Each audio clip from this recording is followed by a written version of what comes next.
Yan, masikat na masikat ang haring araw after rain kahapon. Thunder.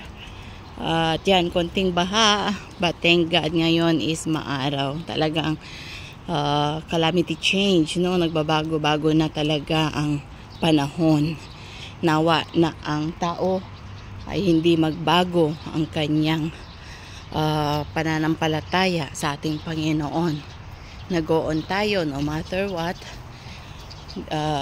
Maniwala pa rin tayo, no, na talagang more faith kung paanong pabago-bago ang mundo, pahirap ng pahirap. Nawa na tayo naman ay go-on sa ating pananampalataya na more kumapit sa Panginoon, more kahit nahihirapan, nakita natin mga mangyayaring yan, go-on pa rin tayo, no? Huwag tayong mawalan ng pag-asa dahil sa Panginoon may pag-asa. Kung paano yun nga umulan kahapon, may thunder, sumikat ang araw, ganun din yung hope at faith natin sa Panginoon. No matter what, more go on tayo sa ating Panginoon. So yun lang po may share ko, and God bless you all. Bye bye for now.